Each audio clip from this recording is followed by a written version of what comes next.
Well, good evening, everyone. And my name is Kathryn Davies, and I am a PhD student at the Courtauld Institute of Art in London.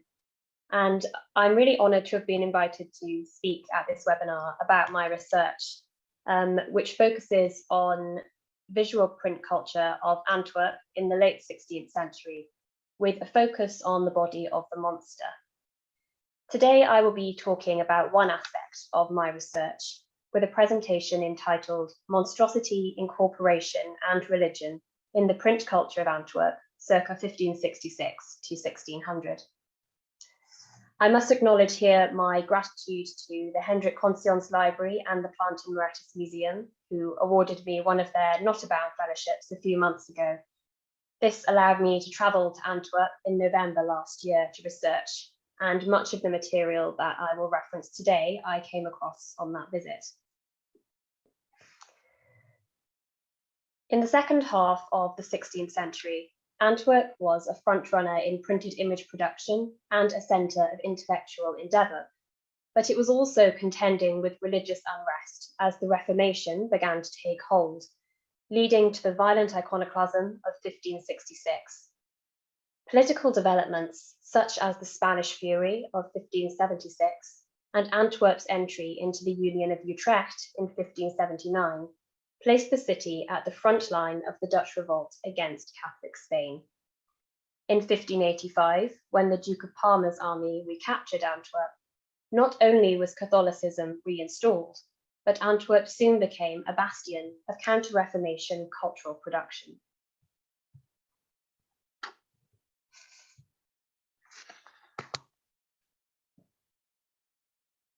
Contemporary sources recall how this upheaval was experienced by residents of the city. I was particularly struck by a statement from Peter Haynes, a local schoolmaster and rhetorician. In his book Spiegel der Wereld of 1577, he contemplates how Antwerp's suffering is so great that I doubt whether one could voice it in language or describe it by pen. If spoken language or the written word could not aptly express the political, social, and religious tumult experienced in the city, then perhaps visual imagery could.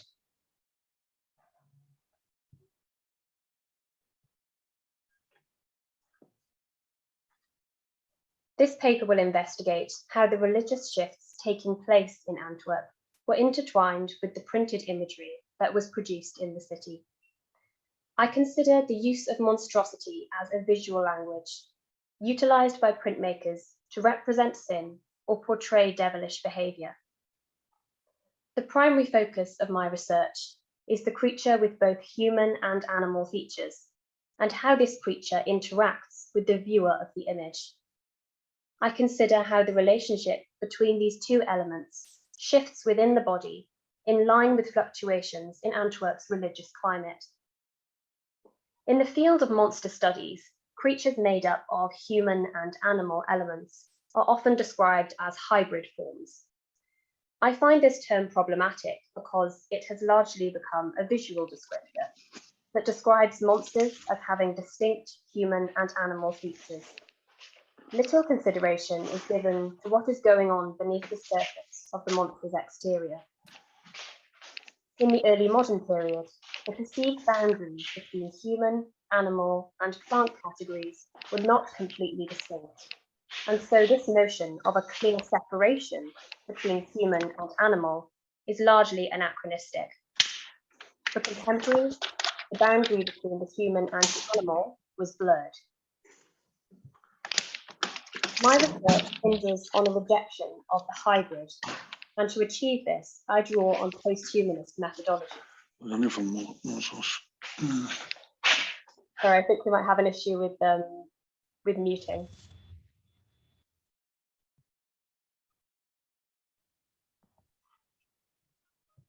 I think that's all fixed now.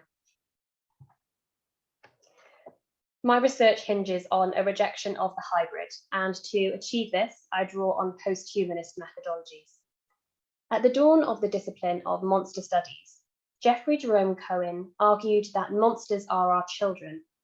He understood monsters as being creations of the self, that were pushed away from the human to exist at what he termed the threshold of becoming. 2 decades later, the post-humanist scholar Des Bloch stated that we are all monsters, and we have always been so. This post-humanist approach argues that monsters are inherently part of the human, rather than creations of it that are then distanced from us. This allows some recognition of the non-human aspects of our identity. My research is also influenced by the philosophical discourse of Hegel, whose dialectical method considers how identity is produced relative to a self-conscious other. The self and the other, or in this case, the human and the monster, rely upon each other for their existence, even though they are also opposed to each other. By moving away from the idea of a monster with clearly distinct human and animal elements that only interact on the surface of the body, I consider monsters as incorporated forms. I suggest that human and animal components are entwined around each other within the self, and that this should guide our understanding of monstrous identity. I propose that, in moments of crisis, this animalistic tendency that is incorporated within the body can break through the human flesh, and this creates a visible monster on the printed page.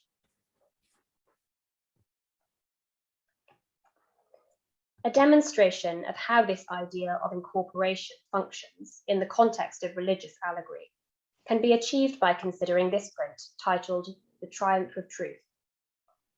This single sheet print was first produced in 1579 in Antwerp with a Lutheran agenda conceived of by Willem van Hecht, and was reprinted in 1593 with subtle changes in the iconography to make it more accessible to a counter-reformation audience.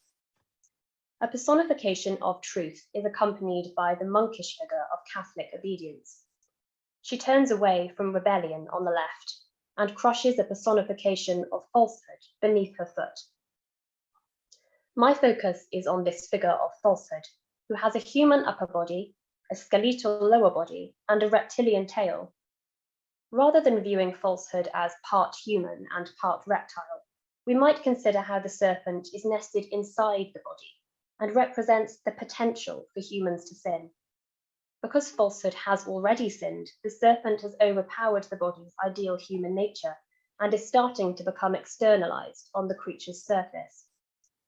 By considering falsehood's embodiment in this way, we also recognize how human-animal monstrosity can engage the viewer of the print, who can see a visual representation of how sinful behavioral choices can have an outward effect.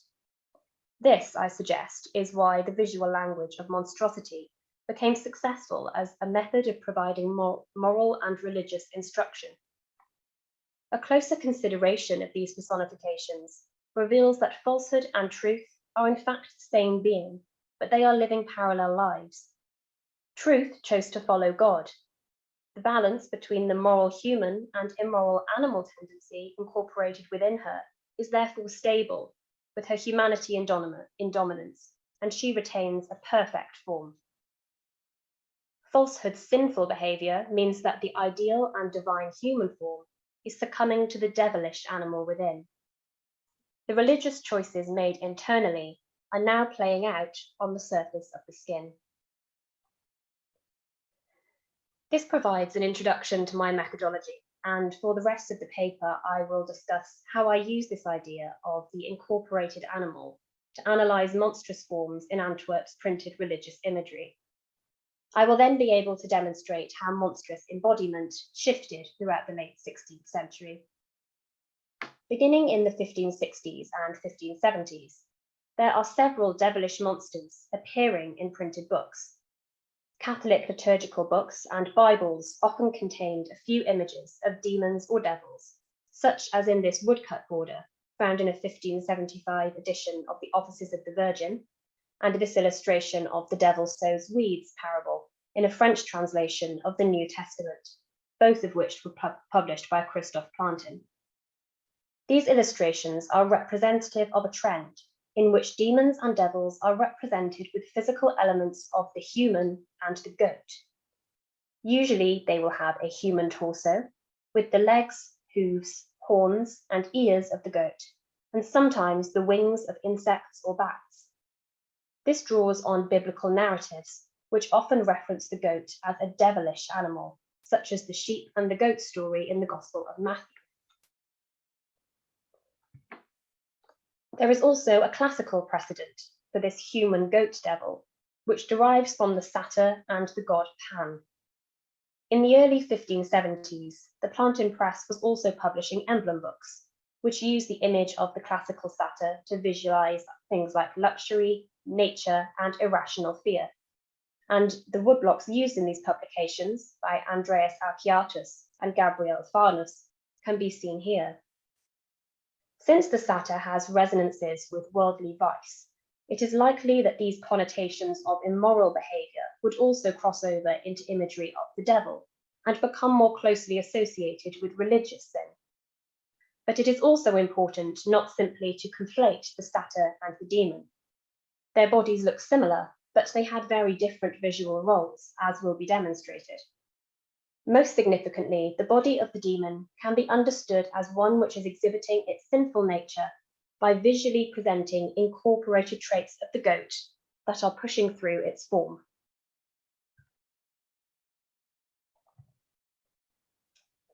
In terms of moral instruction, the most impactful depictions of demons in this period are found in guidebooks to religious morality. The cleric Benito Arias Montano, who was chaplain to Philip II of Spain, spent time in Antwerp in the early 1570s to supervise the production of the Polyglot Bible by Plantin. In this period, he also published a number of religious guidebooks in Antwerp. This print is from his Humanae Salutatis Monumenta, which was first published in 1571 and depicts the Day of Judgment. On the right, demons grasp the bodies of sinful souls, ready to draw them down to hell. They have the horns, ears, and legs of the goat, but their torsos and facial features are recognizably human. The composition of the image places these demons in a tangle with the sinful humans. It is hard to figure out whose body is whose. This is reflected in Montano's verse that accompanies the image, which notes the repeated wailing among the mob of wild demons, and we see one of the humans crying out as he is seized.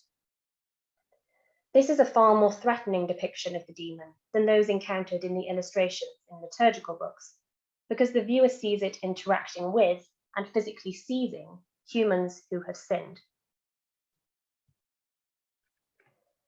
Montano's works use this device a second time in another guidebook published in 1573.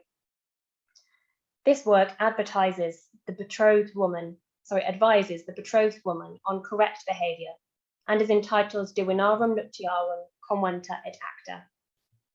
In this print, visualizing damnation, the bride is seized by a demon in a landscape of architectural ruin and fire.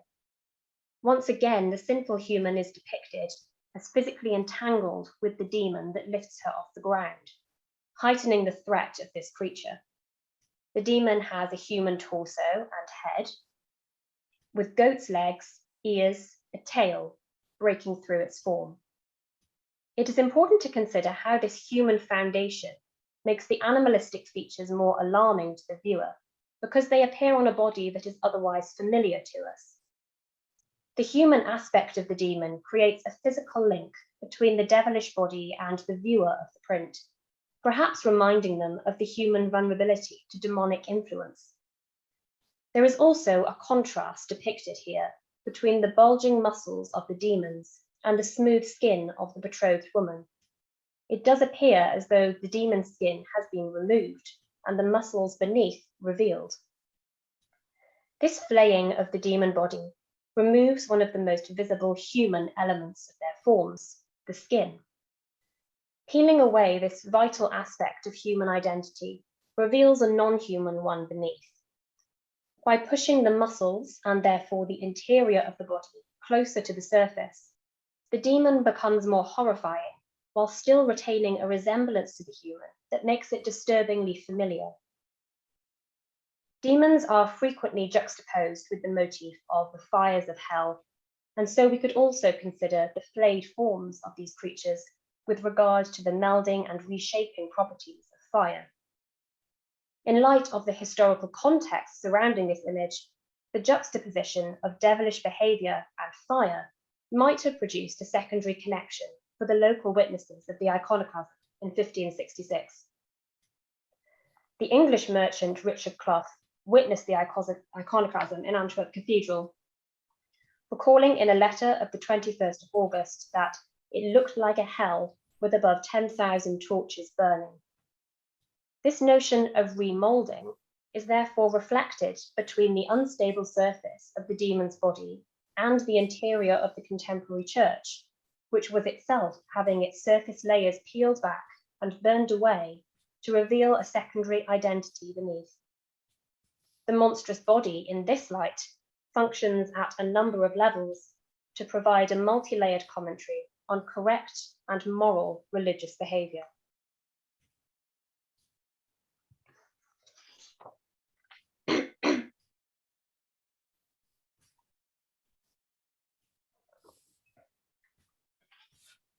It is important to note that the human goat form was not the only iteration of the demonic body in the 1560s and 1570s.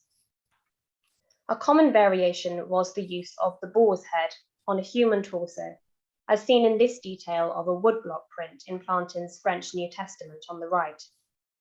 The boar was associated with greed, as highlighted in emblem books of the period. Other emblems considering the boar, such as the one pictured from Alciatis's emblem book, often highlight how the animal relied on brute strength and the sharpness of its teeth rather than its wit when hunting.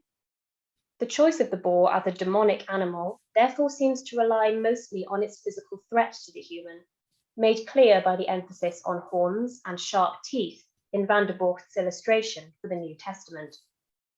This is a very different consideration to the choice of the goat, which relies on an intellectual and biblical precedent for its demonic associations.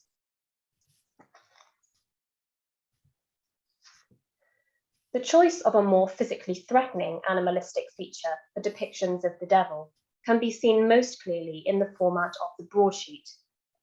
This Protestant print, produced in 1566, depicts iconoclasts cleaning a church, while a flying devil rescues Catholic idols. This devil retains the central prominence of a muscled human torso and upright posture, but combines horns, a pointed beak, and fangs in a melding of human and animal elements that becomes more horrifying than emblematic. Rather than selecting any one animal to express the demonic nature of the creature, this depiction chooses a variety of features that are actively dangerous to humans. This visualization could therefore appeal to a broader audience without extensive biblical or classical education, and creates a devil form that prioritizes being physically threatening. The selection and adjustment of animalistic features, depending on the audience of imagery, therefore appears to be a significant factor in the shifting manner of devilish embodiment in this period. Ultimately, however, the combination of human and goat elements appears as the most prominent depiction of the demon in these decades. The religious tolerance that William of Orange implemented in Antwerp after the Spanish Fury of 1576 had a swift visual impact on culture.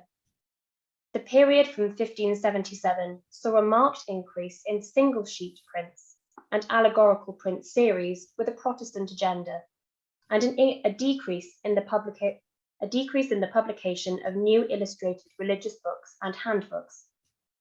A development of the established models of devilish embodiment is also notable. A prime example of this is found in this allegorical print designed by Martin de Vos and engraved by Hieronymus Wierix, both of whom were Lutheran. A central figure of Christian faith is challenged by death, false truth, worldly enticements, and the devil. This devil figure on the far right exhibits features of several different animals at once, including goat horns, the wings of a bat, and a reptilian tail. Its face is also less human than much of the imagery of the previous decade, morphing towards the animal, with its fangs, hawk-like eyes, beak-like nose, and the hard ridges that sculpt the forehead, cheeks, and mouth. Another important element that contributes to physical ambiguity is the juxtaposition of exaggerated muscles and sagging breasts, a motif that was otherwise common in female-presenting personifications of envy or discord. The devil thus becomes both male and female presenting, both physically powerful and weak, both human and animal. It is these very contradictions that make the creature monstrous and describe the chaotic nature of devilish sin. Also worth consideration is the personification of false truth in the left corner. This creature functions as a silent enemy whose sinful nature is still incorporated within the body. She has an ideal human exterior, but closer attention reveals animalistic features emerging. She has a reptilian tail, and although her right foot is human, her left displays clawed toes. Her angelic right wing is also contrasted with a demonic left wing. This manner of representing internal corruption appears as a distinct product of Antwerp's Calvinist era as an attack on the Catholic Church, and functions on the notion of incorporated evil. It also demonstrates how monstrous bodies degenerate or shift over time. This idea was also present in the personification of falsehood in the Triumph of Truth print. The translation of the banner that was held by falsehood reads, "I mislead all by words and expression mild. It is useful to disguise many things." This indicates that falsehood once had an ideal and perfect exterior, much like truth, even whilst acting with sin. This indicates how monstrous forms are inherently unstable, but that ultimately their outward appearance will become a visible index for their behavioral choices. False truth may present a deceptively perfect appearance, but soon her corruption, and therefore her animalistic body features, will be clear to see.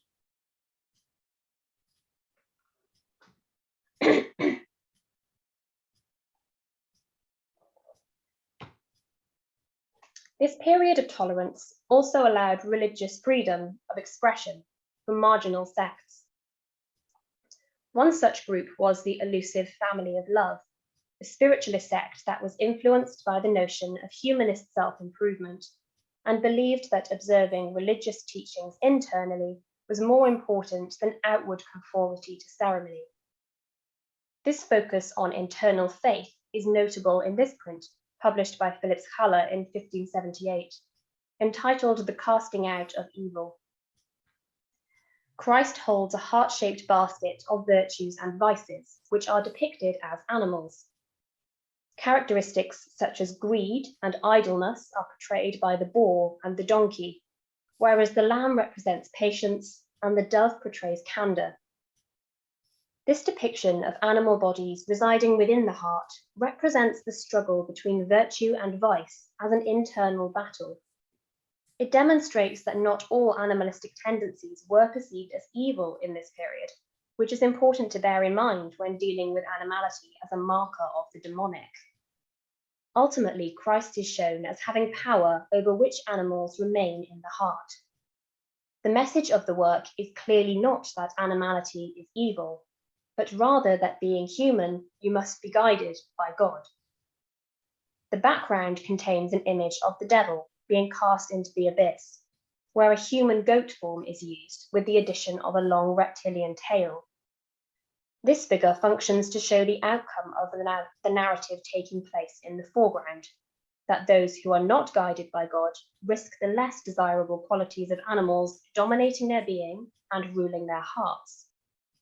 This temporal slippage in the print allows the viewer the privilege of choosing their own path by seeing what the potential outcome could be, thus using this visual language of monstrosity as a form of moral education. In this instance, the relegation of the monster to the background and the choice of a narrative where the monster is being overcome by an angel creates an overall imagery that is less terrifying and more encouraging in its religious guidance.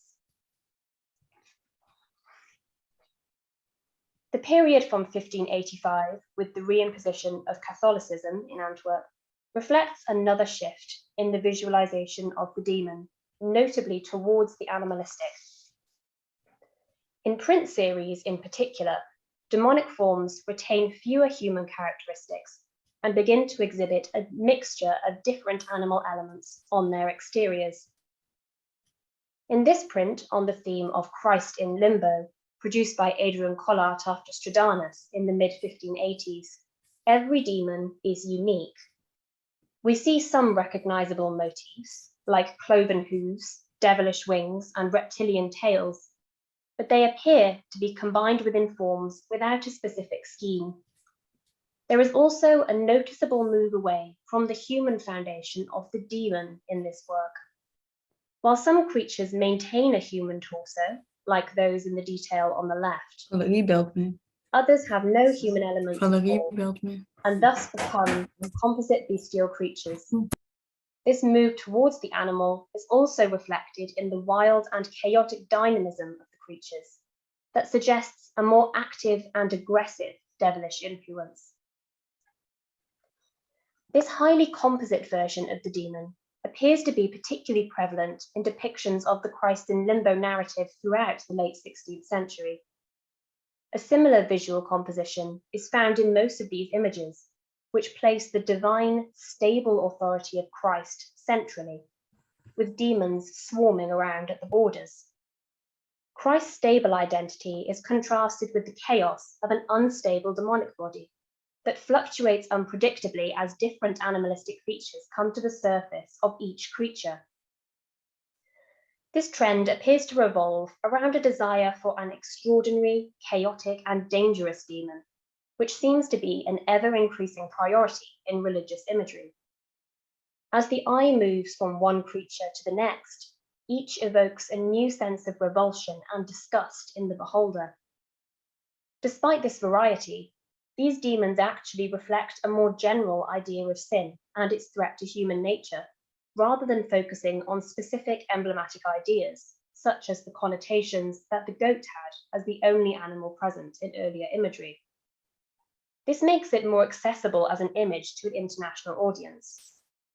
The focus on engaging the emotional reaction of the viewer is likely a reflection of a counter-reformation tendency to stress a stronger engagement of the individual with religious narratives.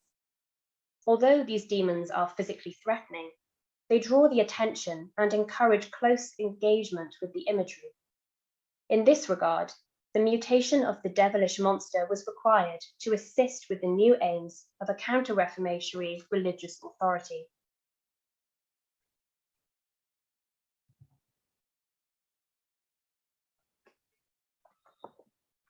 This trend was not universal and initially did not influence illustrations in printed books. The Little Catechism, produced by Petrus Canisius and published with illustrations for the first time in 1589, is a useful example of this. Illustrations of demons appear frequently throughout the work, but they largely conform to the more formulaic human goat form, as seen in this detail on the left from an engraving showing the expulsion of Lucifer's angels from heaven. One development seems to be the addition of claws rather than goat's feet, but otherwise the human foundation with horns and the wings of the bat appears quite familiar. This is partly explained by considering another print from this work, the Judgment Day. We can see that the visual imagery in Canisius's work is strongly influenced by the illustrations to Arias Montano's moral guidebooks. This image bears remarkable resemblance to the Judgment Day imagery that we saw earlier, from the placement of the heavenly entourage to the poses of the damned in the foreground, and the demon, with goat's legs and wings, in the center background, which is in fact copied from another of Arias Montano's books. This may have quite a lot to do with Van der Bork's involvement in the production of the imagery for both works, but it also demonstrates that this more traditional approach to representing the demon was still seen to function effectively in the Counter-Reformation period in certain contexts.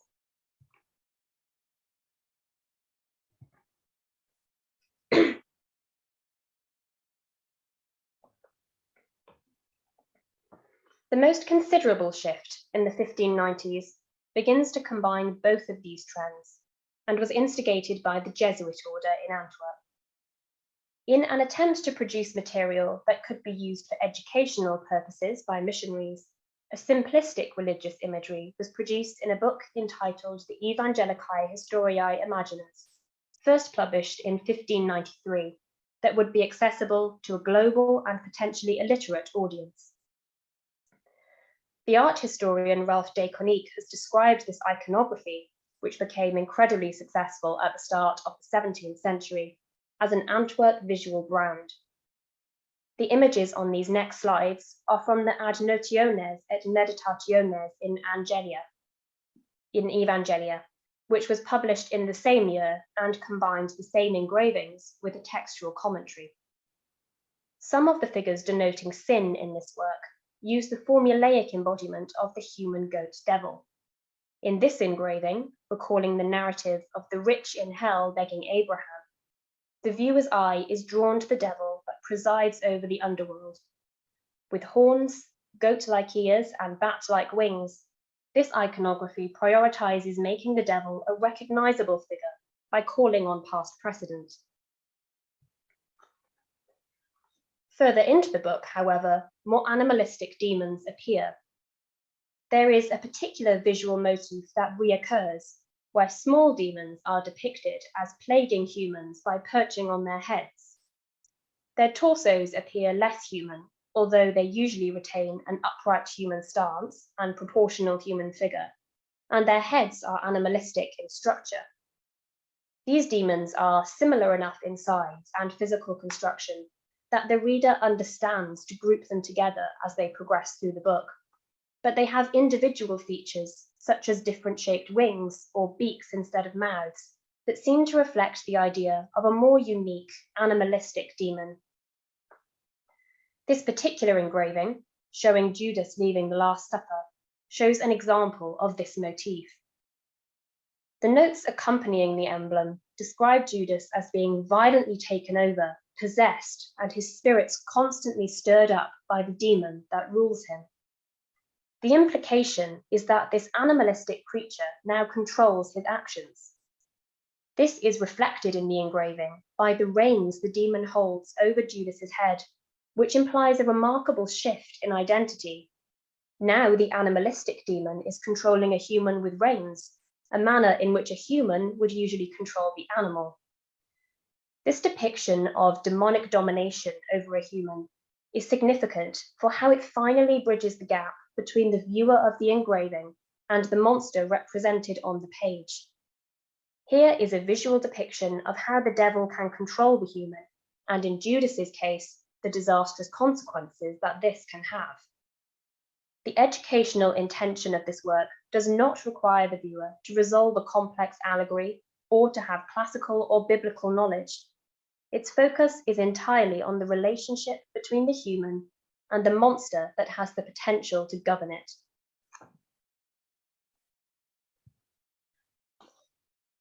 There is an impressive uniformity in the depiction of these small demons throughout the work, which all have a similar bodily construction.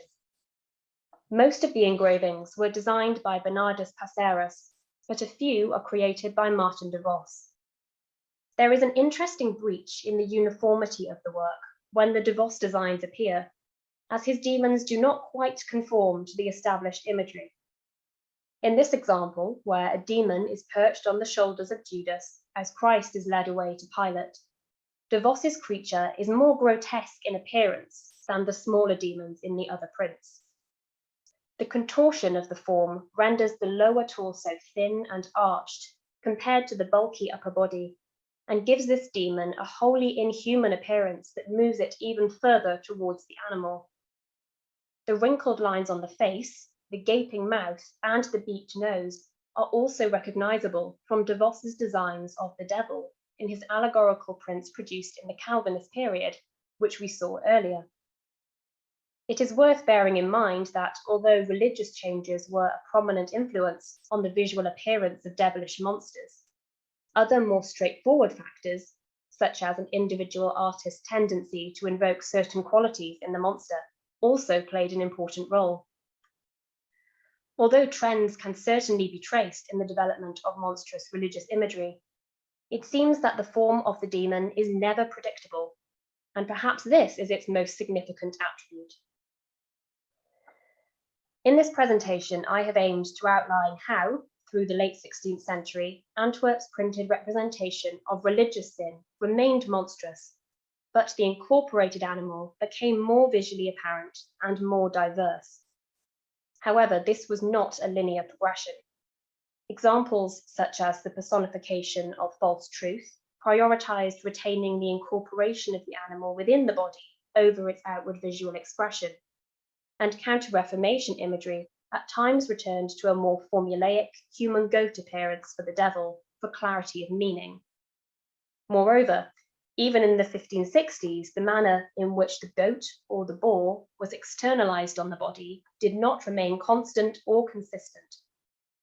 It is possible that this derives from a need to depict a recognizable and familiar form, and yet also create a creature that could shock by its deviation from the human form.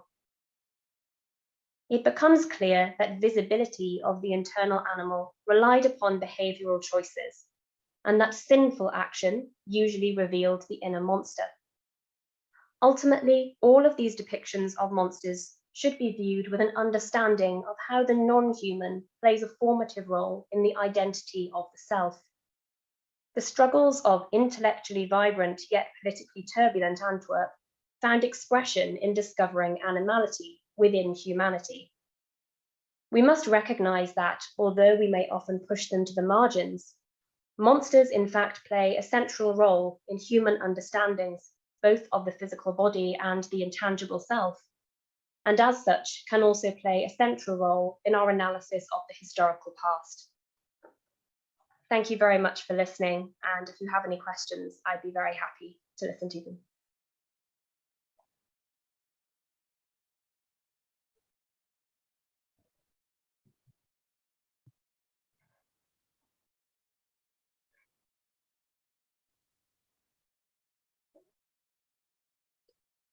Thank you, Kathryn, for your insightful research. I think we learned a lot about the physiognomy of monsters. I'm pretty sure, there are lots of questions waiting to be fired at you. You have the floor.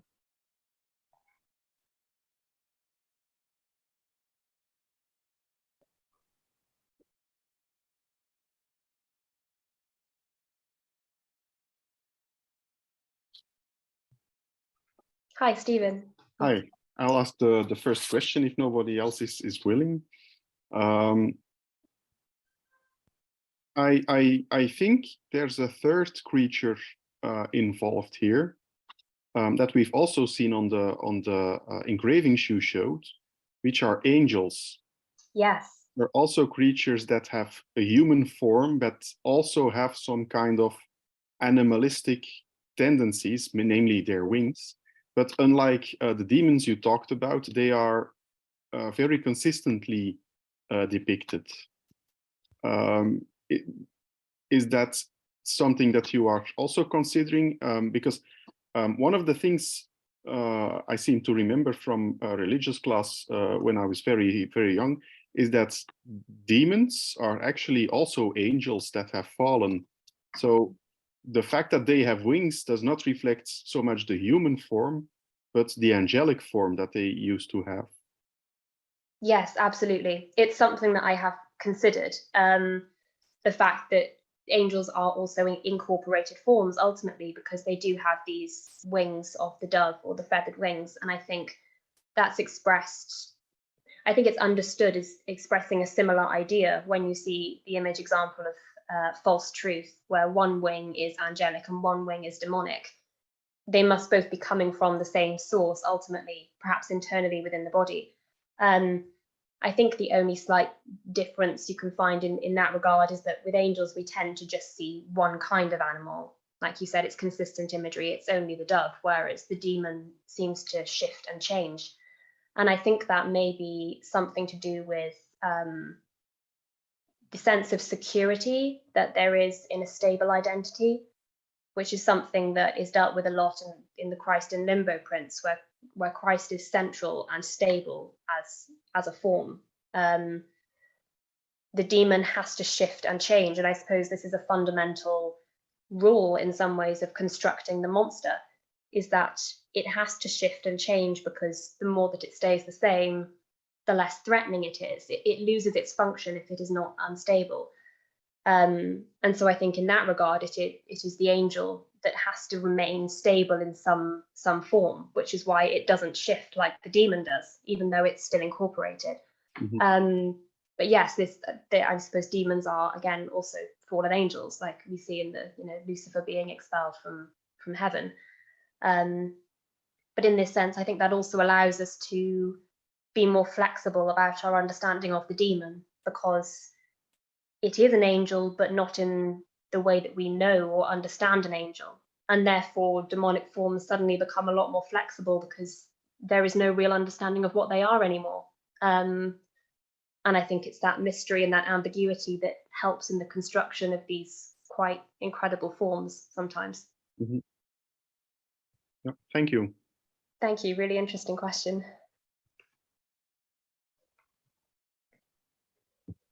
Kathryn, if I may. Yes, of course.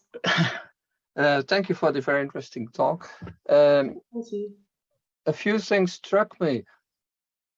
The demons are less monstrous than medieval demons.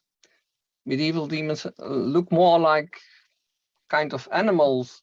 There are more human features in these demons than those in the Middle Ages. But what also strikes me is the features they take from animals are all from, let's say, European animals. The new exotic or parts of new exotic, newly discovered animals are not used to create demons. At least not in the examples you showed, or I've not looked very well, maybe. Yes, no, not that I know of either, actually. Yeah, I think that's a very interesting observation. And I think potentially in the initial sort of emblematic era, that might have something to do with the fact that there isn't a lot known about newly discovered animals. And so therefore it would be harder to make associations with them as potentially evil or potentially good. That's one reason why I might think that could be the case. But it is interesting because other monsters that I see cropping up in different prints that aren't as much based on the religious imagery do use these kinds of imagery. And there is a print by Van der Borcht on the chaos of the administration, I think it's called, which deals with Antwerp's administration in the 1570s, which is the creation of this very strange monster that sort of has the body of a horse, but different legs and all the heads of animals coming out of it. And most of those animals are New World animals. There are peacocks and elephants. So in that regard, it's not that they're not being used in visual imagery, but you're right, they're not being used in the religious imagery, which is interesting and is not something I've really considered much before. So thank you for that. I'll consider it more.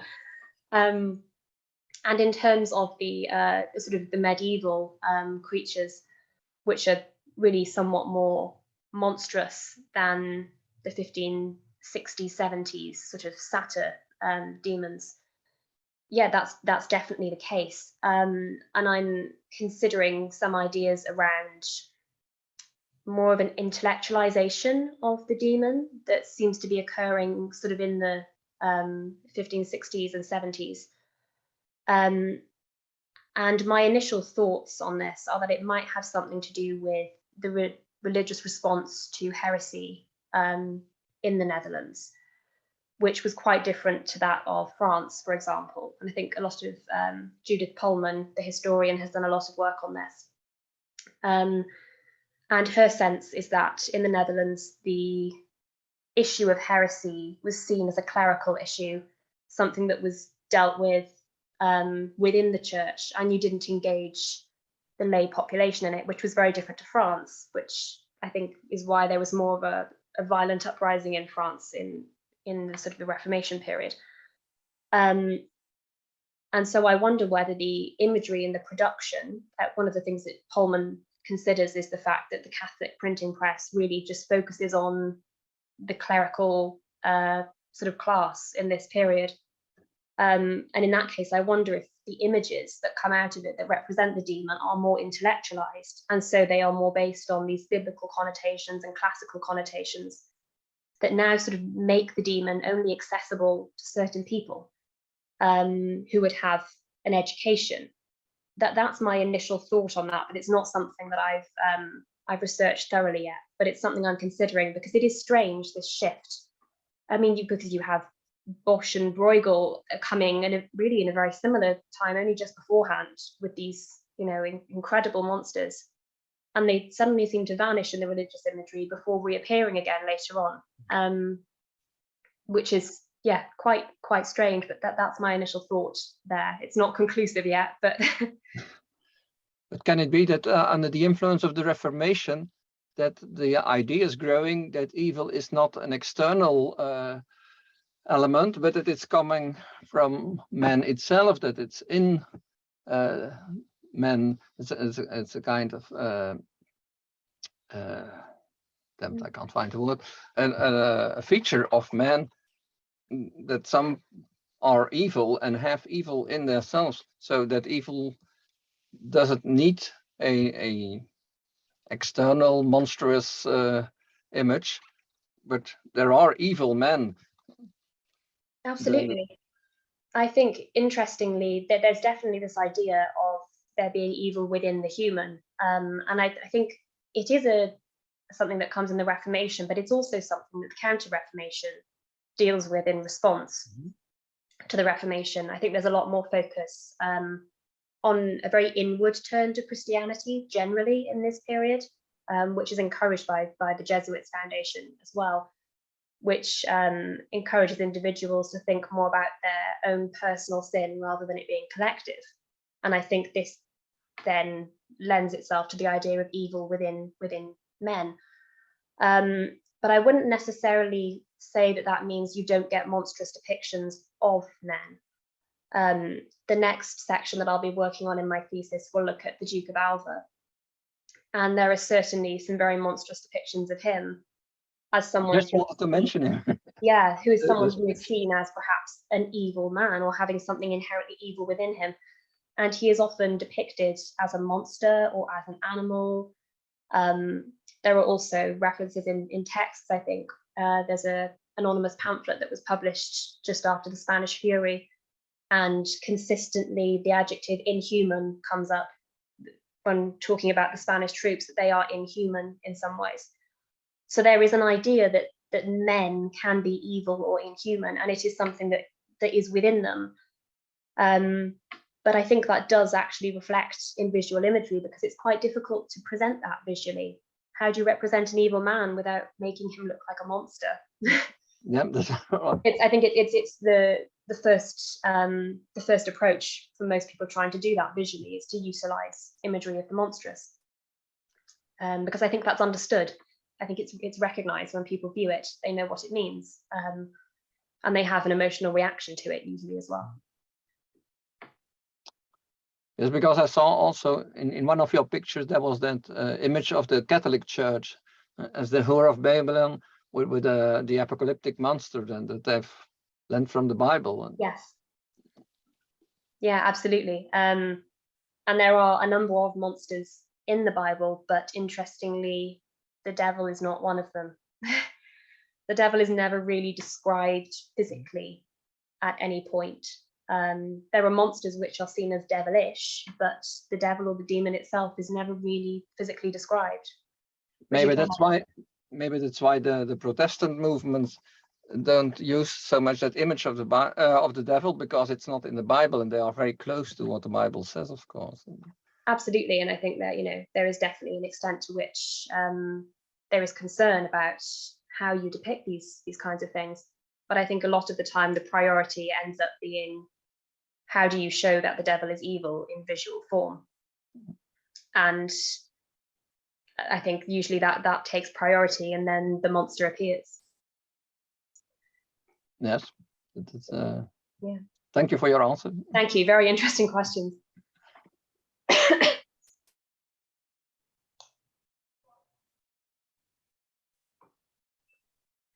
Perhaps, following on Hubert's question, is there a link to another medium like painting?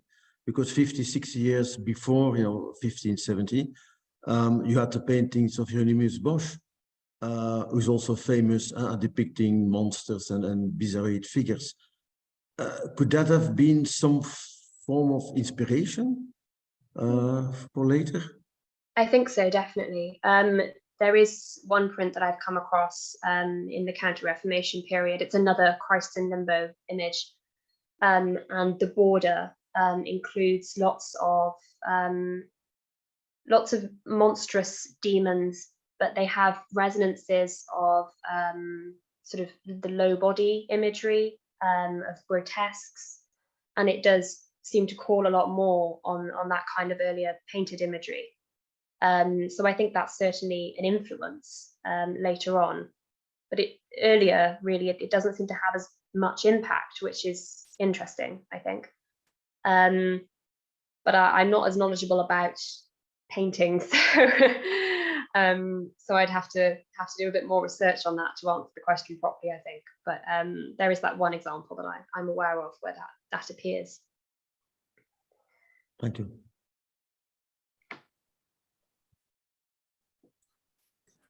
Sorry, maybe I may ask a question. I see my name there is Van Vulpen, but my Christian name is Ben.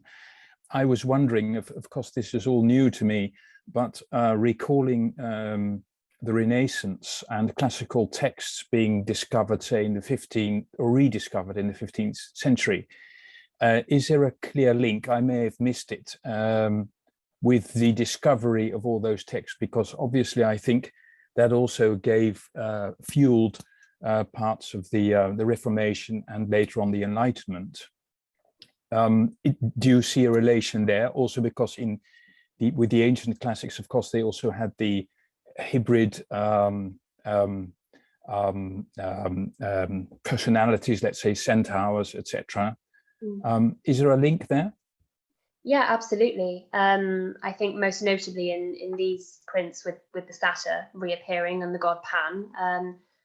But when you move out of the sort of religious sphere as well, and more sort of into the political sphere of printed production in this period, there are a lot of classical resonances, particularly with figures of envy and discord, who usually have the Gorgon hair, or the holding of snakes appears quite frequently in that regard, which is something which I think was in the Triumph of Truth print as well, with rebellion. This often comes to symbolize rebellion as well, the idea of those figures, and that very much engages with, I think, the public performance sphere as well. I think in triumphal entries there's a lot of emphasis then on the classical creature. Again, the Gorgon comes up quite often, and it's something I've tried to be aware of when I'm constructing methodology.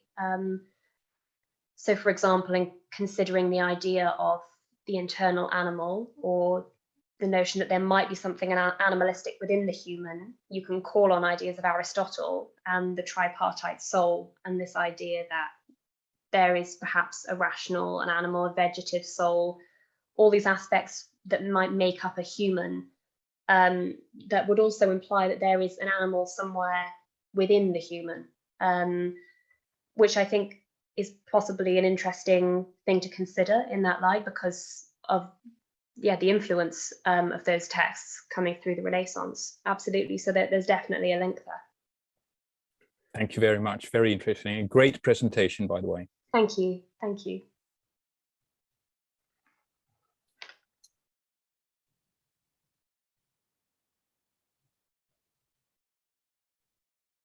Any more questions? It's time to shoot now. Kathryn, in that respect, you can also look at theater, of course, the allegorical characters that appear on the stage. Yes. They often have attributes with them, like you mentioned. So the vices, that they are dressed in or they have certain attributes for them to indicate which kind of vice they are representing. But they are of course very human. They are human, and they represent a vice by holding or showing some attributes that are symbolical, but are apparently understood by most of the people.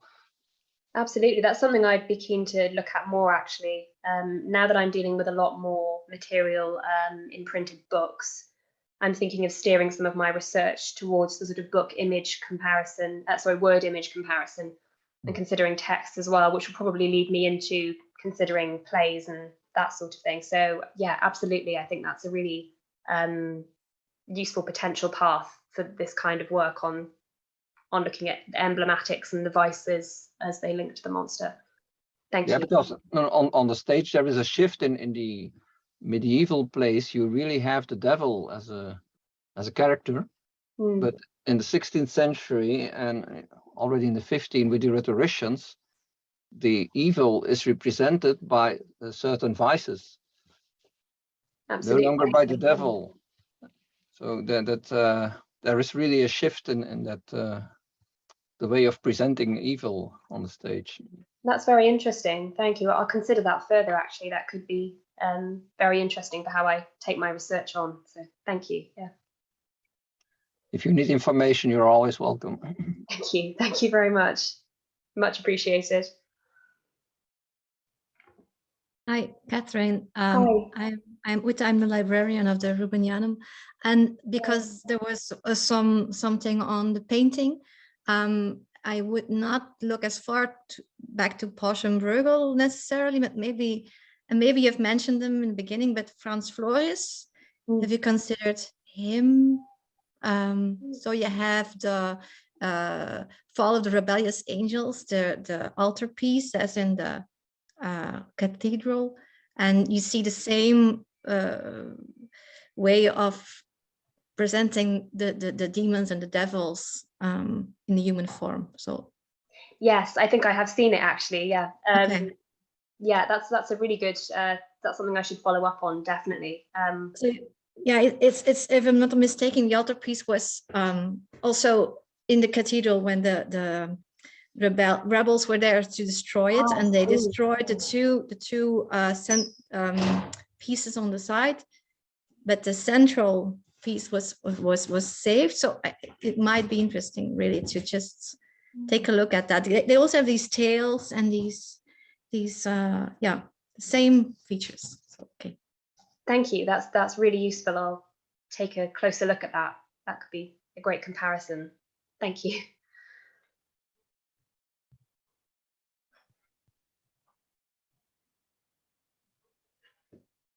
Any more questions, comments?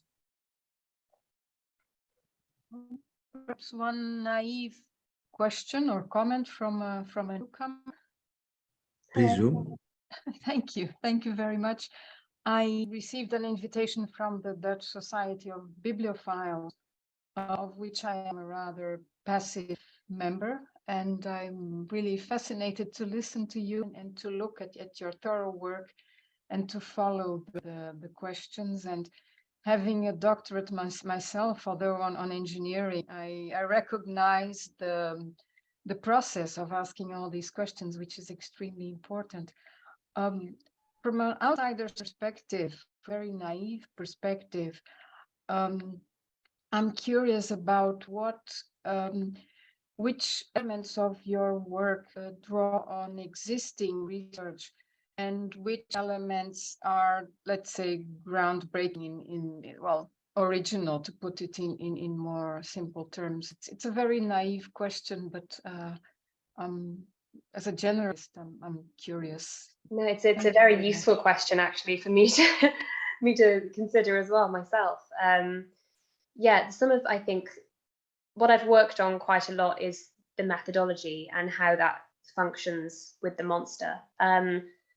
My main sort of groundbreaking approach, if you will, is the idea of incorporation and trying to move away from the hybrid, and that term being applied to visual monstrosity, because I think It was well-intentioned to begin with because it was often used analytically.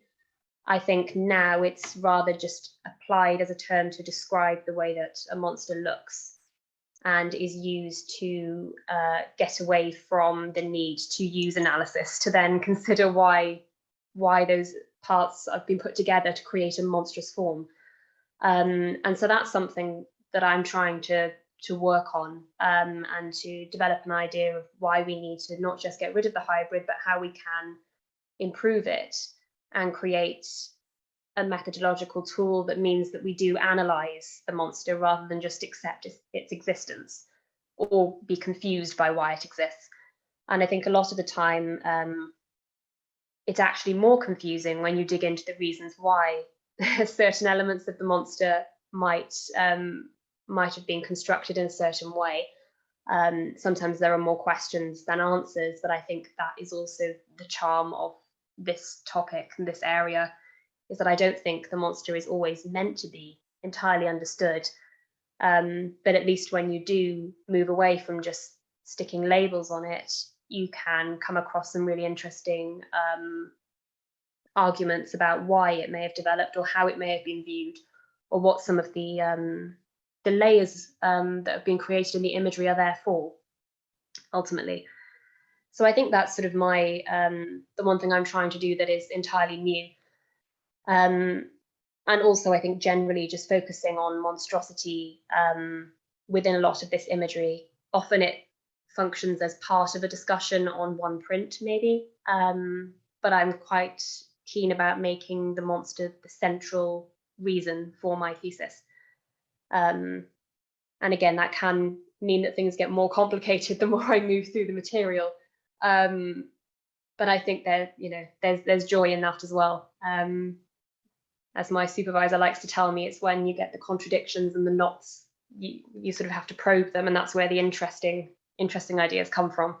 So that's what we're dealing with at the moment, and often consistently in this thesis. But that's my aim ultimately, is to sort of reconsider the monstrous within art history, and to bring in some of these elements of post-humanism, which I think have been very much stuck in the contemporary art field into the early modern period, because I think they're very useful in this period, and that hasn't been done an awful lot. So.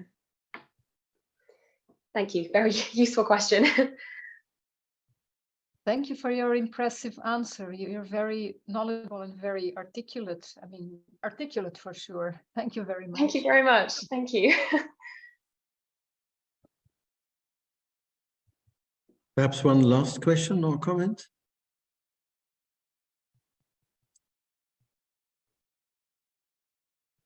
If not, Kathryn, in the name of our society, we'd like to thank you for your brilliant and enthusiastic presentation. So you're always welcome if you find out more, to do an update in this form. And if you want to publish parts of it, you can always come to Hubert Meus, who asked you some questions, and we will be glad to consider some pieces of research for publication in our Golden Compasses. Thank you very much. Thank you. Thank you. Thank you for your time. Wonderful to speak. Thank you. And all the best in your further research. Keep us posted. I will, absolutely. Thank you. We are looking forward. And thank you all for assisting, and thank you for your time and interest in the topic. And we'd like to see you soon again. Thank you. Good evening.